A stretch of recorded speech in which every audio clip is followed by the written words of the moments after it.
welcome to Nuclear Physics 1 course, lecture number first. I'm Dr. Parvez Ahmed. This is lecture number first. So, and in this first lecture, we will start a discussions from the basic concept. And in the basic concept, the first topic we have is the atom. The book that we will follow during this course is Introductory Nuclear Physics from K.S. Crane. So, let's start today's lecture. So first of all, we will have a brief introductions for the atom. And be remember this is for journal understanding. I mean, whatever we discuss here in the first few slide is just for a layman understanding the nuclear physics. So first of all, an atom. What is an atom? So an atom is the basic structure from which all the matter is composed. I mean, this is somehow a formal definition. I mean, someone asks you that what is atom? So we say that it's the basic structures. Though later on we can discuss that atom itself is being structures from other particles. But for the time being, we say that we have to give somehow a definition for the atom. So what is an atom? It's basic structures from which all the matter is composed. And the example of that is exactly like that of a brick, because a brick is being used to build a building. So just like the brick is the building block for constructing a building, so in similar way the atom is the building block for the matter. So be remember that atoms are too small to be seen with the eyes. So therefore, scientists have long uh, had direct evidence for the existence of the atom. I mean, since the size of the atom is very small, so that cannot be visualized with the naked eyes. So therefore, scientists throughout the history that have a different experimental work, and as a result of that experimental work, we have different means to indirectly visualize the existence of the atom. Be remembered there have been ideas about the atoms in the history. The major work in the history about the atoms has been done by the Greek philosopher. So those philosophers that originally saw the atom as being featherless hard sphere. I mean, this is according to the Greek philosopher, the atom was. So they recognize four type of atom. I mean, you know that the Greek philosopher they have a lot of work about the atoms, about the science, so that they have their different ideas. Though those ideas later on they have been modified. So according to the Greek philosophers, the four type of atom that exist is are earth, air, water, and fire. And according to these philosophers were have the idea that all the thing that we see around is being made from all these four kind of the atom. I mean, this was the Greek philosophers' ideas about the atom. So the development of the chemistry, you know that after the Greek, there been an era for the Muslim scientists for the Muslim era. So the Muslim scientists they done a lot of work in the chemistry. So in chemistry, the major development was about the discovery of the atoms. I mean, in chemistry, there more and more atoms were being discovered with the passage of time. So the law of valence suggested that the forces between the atom were very specific in nature. That is a characteristic that hinted at an internal atomic structures. So atom and electromagnetic phenomena were also found to be related. So all kind of atom emit light and characteristic spectra pointed to internal structure distinguishes the element. I mean, each atom they exhibit a different electromagnetic phenomena. They emit light. From these light, they can be recognized because the spectral line which been emitted from one particular kind of the atom is different from that other kind of the atom. So that's why it's been believed, but it's an experimental fact that The spectral line that's emitted from different shells of an atom is basically the finger point for that particular atom. So in the early 90s, scientists began to identify the subatomic particles that make up the atom. In the early 1900s, the people they were just trying to identify or to know more and more about the atom or its constituents. So just like you know that the atom is being composed of positively charged protons, uh, the neutral particles, that is neutron, both these positively charged particle protons and the neutral particles neutron, they are lying in the center, and the negatively charged electron, they are revolving around the center or around the nucleus. This is the general concept of the atom. So now we will try to understand the history of the atom. So we start the history from the Thomson models. It's one of the pioneer model to understand the structure of the atom. And this model was being proposed by Thomson. Sometime we called it as plum pudding or raisin cake model. Now, according to these models, the atom composed of thousand teeny negatively charged corpuscle swarm inside a sort of a cloud of massless uh, positive charge. uh, so this theory was struck down by Thomson's own former student Ernest Rutherford. This was the idea about the existence of the atom by a very famous person, that is Thomson. So according to Thomson's, the atom should be like this. But this idea about the atom is being turned down by his own student Ernest Rutherford. Now, what's actually Ernest Rutherford done? So, Ernest Rutherford in 1911 questions Thomson models by using the scattering and alpha particles to investigate the structure. So, just like you can see it here in the figure, what actually Ernest Rutherford did, he bombarded the alpha particles on a gold foil. So, as a result of that, he has, some discovery or some knowledge about the atom, which he presented in the term of his own model. So, according to Rutherford, if Thomson model was correct, the alpha particle would pass right through the atom. That was the concept before he starting the experiment.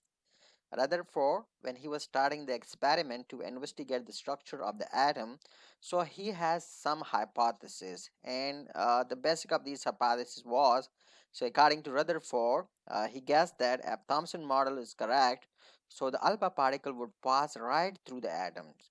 However, when he performed the experiment, and further he added that if there was something in the atom, some of the alpha particle would hit it and deflect. That was the hypothesis of the Rutherford when he was starting the experiment, and he assumed that if Thomson model is correct, so the alpha particle will pass right through the atom without any deflection.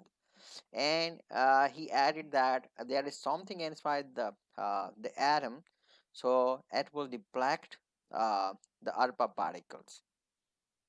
So when he performed the experiment, Ernest Rutherford, he found that the alpha particle was deflected. So therefore, he proposed that the deflection was due to the large core and the center of the atom. I mean, he hypothesized the experiment first. He gave the idea that what would be if Thompson is correct, so what will be the possibility, and if Thompson is wrong, so what would be the other possibility. So once he performed the experiment, he saw that majority of the alpha particles, they are being deflected from the central part of the atom. So what he assumed. So after when he saw that the majority of the alpha particles that have been deflected from uh, the core or from the center of the atom, so he said that there is a dense part at the center of the atom, and this dense part or this dense core, he named it as the nucleus, and he determined that it was positively charged. Uh, that part has been positively charged, and this is being surrounded by a cloud of negatively charged particle, which is known as the electron. I mean, that was the initial finding of the Rutherford. But be remember, this model also proved wrong. I mean, Rutherford proposed that uh, just because of his alpha scattering, he proposed that from the deflection of the alpha particle from the nucleus, uh, he proposed that atom consists of positively dense core that he called the nucleus, and according to him, the negatively charged particle, that is electron, is revolving around the nucleus. But after that, his idea has been further studied by the scientists, and it's also proved wrong. And how it was proved wrong, let's consider it. The electrons in the Rutherford models, they were considering to be a revolving and different orbit around the nucleus. So, Uh, if you put the classical electrodynamic or the classical electromagnetic theory, so the electrons are accelerating due to their circular motion around the nucleus. So as the electron accelerate, they must continuously radiate energy in the form of electromagnetic radiations. I mean, that was the question in the light of classical electrodynamics. That Rutherford said that the electrons, they are continuously revolving around the nucleus. So, according to classical electrodynamics, electrons are negatively charged particle, and the charged particle, when they move, so they should radiate energy in the form of electromagnetic radiations. So, according to uh, that classical theory applied to Rutherford model, uh, to radiate energy, the system must also be losing energy, and if that continue, so the loss energy, the radius must decreases. I mean, we said that the electron, they are evolving in different orbit around the nucleus. So if we apply the classical electrodynamic, we say that the charged particle, while continuously revolving, they should radiate energy. So as long as they radiate energy, with that the orbit size will be decreases, and at the end, while decreasing radius size, the electrons will collapse into the nucleus, with which the whole system will collapse. So now this was the drawback. This was the drawbacks of Rutherford model.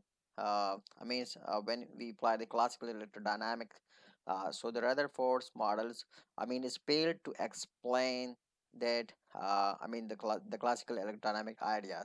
So after Rutherford, we have the Bohr model.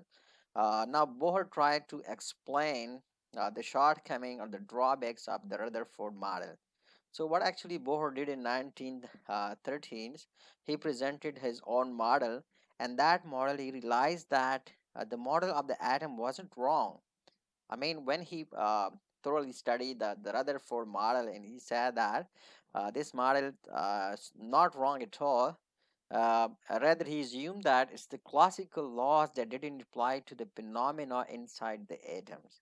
I mean, here uh, Bohr put restrictions on the classical laws. I mean, he said that there's nothing wrong with the Rutherford, though Rutherford was unable to explain this. But Bohr, when he thoroughly studied the Rutherford model, he made the corrections. He said that the classical law do not apply here.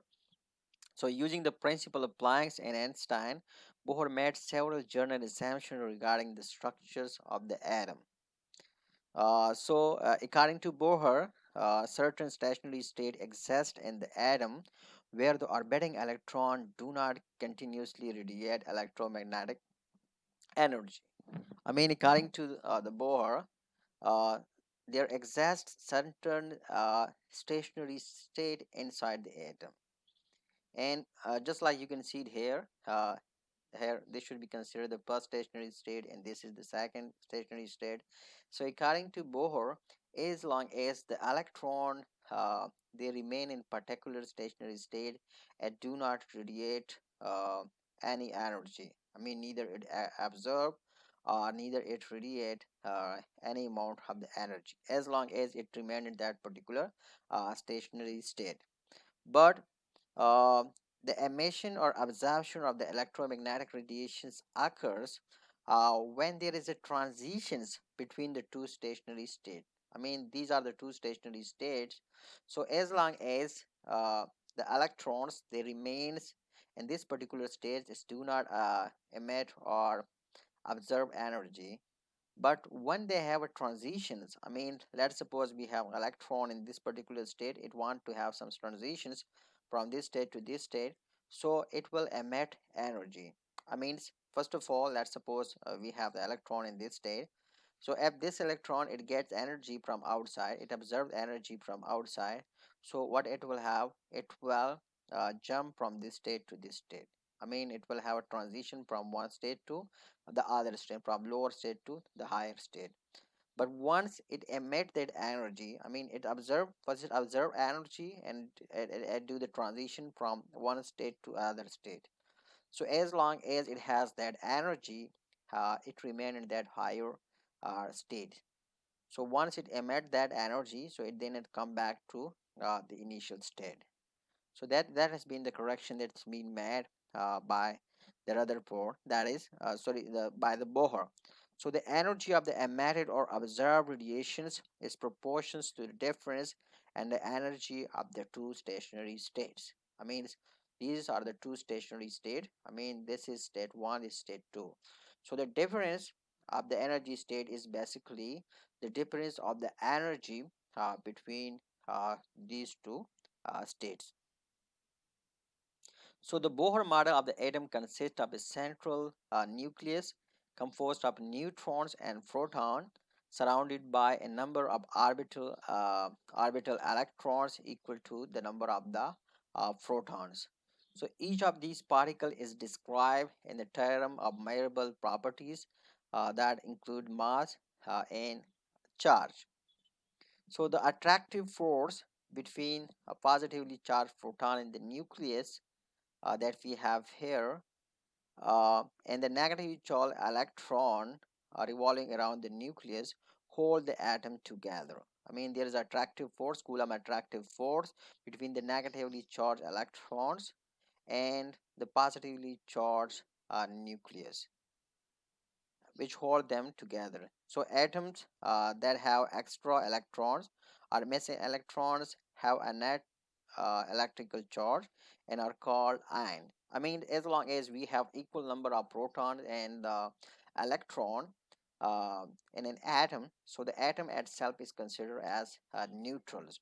So when in atoms lose or gain an electron, so the charge that means with respect to that particular gain or lose of the electron, the charge either increases or decreases. That we call ion. I mean when the when an atom loses an electron, so the number of positive charges increases. So we say that now the atom is behave as a positive ion. So if it gain, so the negativity charges increases as compared to the positive. So we call that is now negative ion. So ions can attract with other ion due to the electrical attraction between opposite charges.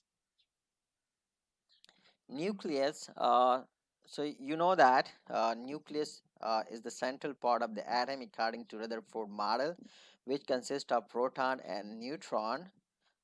So the nucleus determines the identity of the element and its atomic mass. Uh, Proton and neutron have essentially the same mass, but only the proton is charged while the neutron has no charge. I mean, there are two particles. I mean that is known, that is very frequently known. Are the students, they are frequently, I mean discussing thing are the well-known particle is proton and the neutron. Though later on in the course we will discuss that there are many particles that exist inside the nucleus or they are emitted from the nucleus, but for the time being we saying that normally there are two particles inside the nucleus. The positively charged they are called the proton, and the negatively the neutral particle they are called the neutral. So both of these particles they constitute the nucleus. So at the core of the atom, we say that almost 99.9% of the atom mass is held.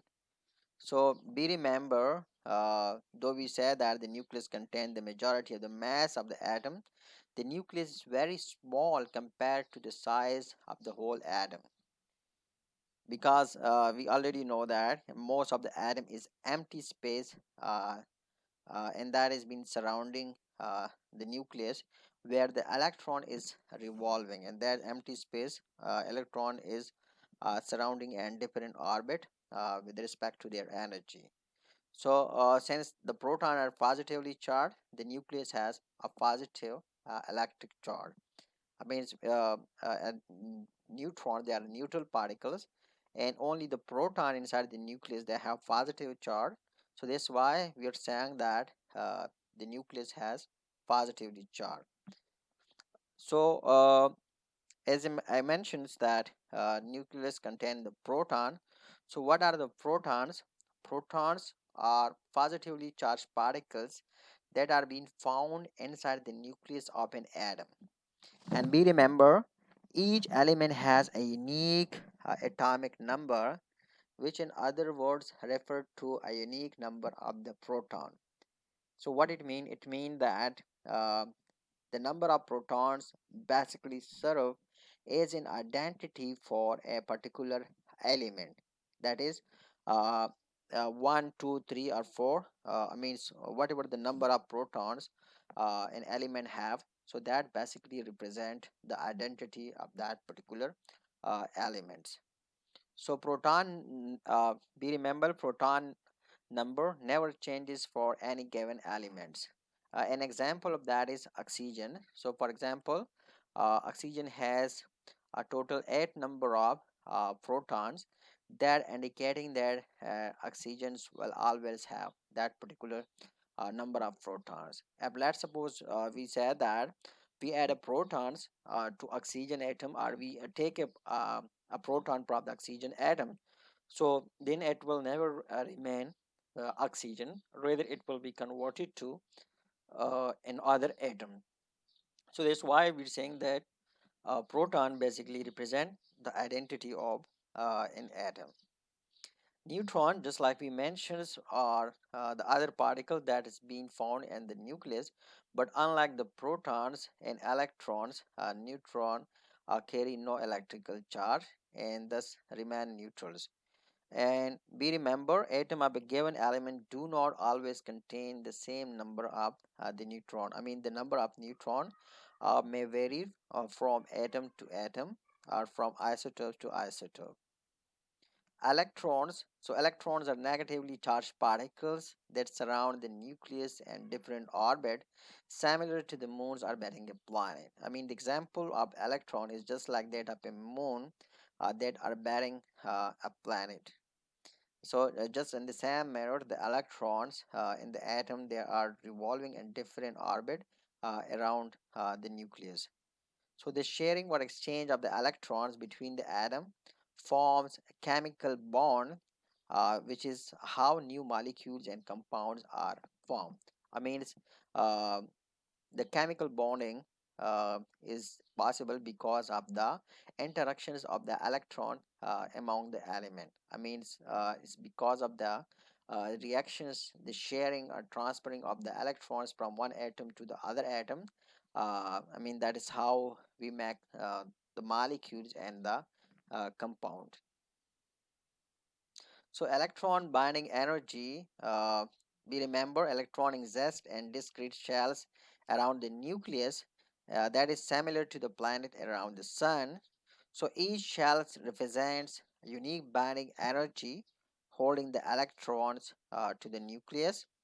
The shells are designated by the English letter that we remember the capital letter, that is KLMN, where K represents the shell closest to the nucleus, has the largest binding energy. So the K electron is the most tightly bonded electrons. I mean the number of shells.